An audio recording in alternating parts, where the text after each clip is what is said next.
So the same thing always happens when a new device launches. The media gets review units ahead of the official launch, and we get to use them while we write our review.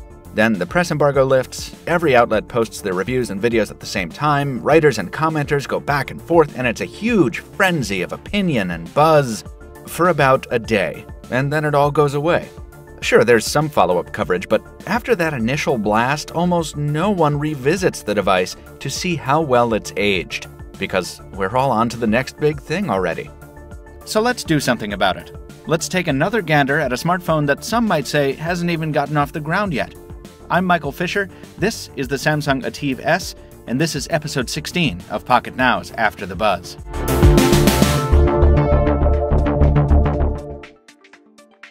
We've been doing After the Buzz for about a year now, which gives us a pretty good sense of how well different platforms ripen over time. With a larger ecosystem, more visibility, and near constant stability on most devices, Windows Phone 8 appears to be aging like a fine wine. And the ATIV S hardware continues to prove itself a good match for Microsoft's underdog OS. The problem, at least here in America, is that no one knows what this device is, because it's not currently offered by any major carrier. And despite the novelty that the status of a hot overseas phone normally carries, the phone is so understated in design that no one really even notices it on the street. The ATIV S may well be the most under-celebrated flagship in Windows Phone's history. That hardware isn't too groundbreaking on the inside. As we told you in our full review in December, the 1.5 GHz Qualcomm S4 SoC, 1 GB of RAM, HSPA, Bluetooth 3.0, NFC, and 16 gigs of onboard storage are all pretty vanilla by Windows Phone standards, though the ATIV S stood out then and continues to stand out, thanks in part to its large 4.8-inch Super AMOLED display, microSD support, and a removable 2300 mAh battery. That makes it a lot more versatile than the Lumia 920 and HTC 8X, the devices comprising the bulk of its competition. Since the landscape hasn't changed much since December, the ATIV S continues to dominate the Windows Phone 8 space in terms of sheer specs and adaptability. Unfortunately, the phone is covered in a thick sheath of unimposing normalcy that obscures those powerful innards. After 5 months of exposure to newer, better hardware design, the chassis that we first considered elegant in its reserved faux metallic sheen now appears somewhat staid and dull. It's still beautiful in its own way. That hairline aluminum finish on the plastic battery cover is still, far and away, the best fake metal we've seen. But it's aging more rapidly than we expected, and the glossy finish definitely doesn't do the device any favors in the in-hand feel department in the long term. You'll be wiping it down constantly as it acquires more and more skin oil. From a build perspective, the ATIV S stands out from the pack less and less with each passing month. That is, until the screen flares to life.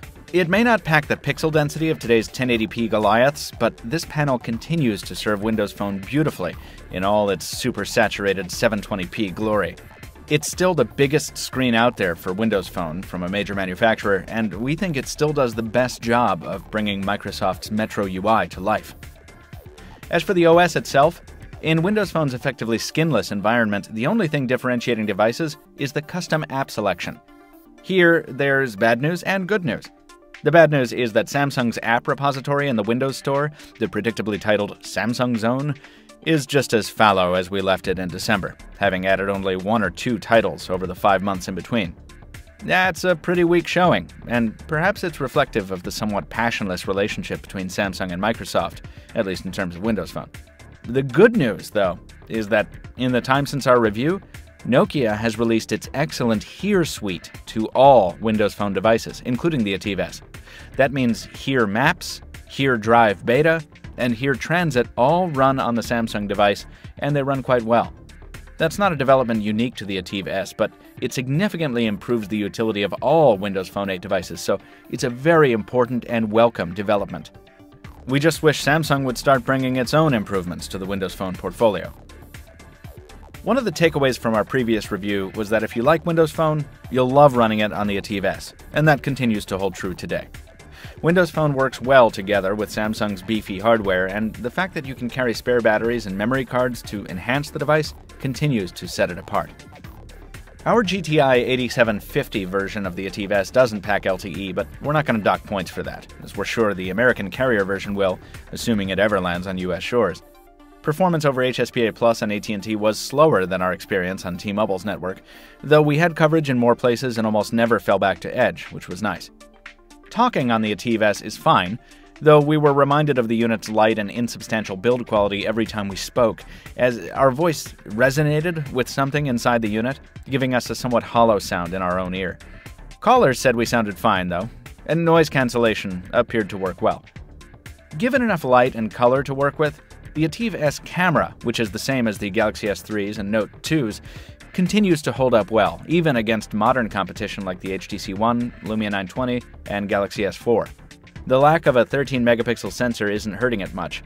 This 8-megapixel unit can really turn out some wonderful, if slightly oversaturated photos, given the right conditions. The camera offers nearly the same expandability as other Windows phones via its lens functionality, but there's very little in terms of Samsung-specific customizations. Overall, the camera module continues to do well, despite being over a year old. After nearly half a year, the ATIV S is a mixed bag. We're concerned that Samsung hasn't released fixes for a few nagging issues, like the display auto brightness fluctuation problem, and we're pretty sure the phone will never truly get its day in the sun here in the States. Even if the rumor of Sprint picking it up as one of its first Windows Phone 8 smartphones is true, it'll be an older device on a third-place network. That's not a recipe for a blockbuster that lasts. It's a momentary stay of execution for a could-have-been superstar about to be relegated to the mid-range. The ATIV S is a great example of what could happen if Samsung and Microsoft ever decide to team up in a big way. Considered alongside the rest of the current Windows Phone lineup, the ATIV S more than holds its own. It brings a touch of conservatism and pragmatic utility to the otherwise bright and colorful Microsoft Windows Phone portfolio, and that in itself continues to be valuable. We just wish the phone had really had a chance to shine in the States. And we wonder what its probable fizzle means for the future of Samsung Windows phones. Folks, that's going to do it for this episode of After the Buzz. To see our videos as soon as they go live, subscribe to our channel here on YouTube. Also, drop us a like if you enjoyed the video, leave us a comment if you have something to say, visit us at pocketnow.com for much more coverage on the ATIV S and other mobile devices, and stay tuned for a lot more. Thanks for watching. We'll see you next time.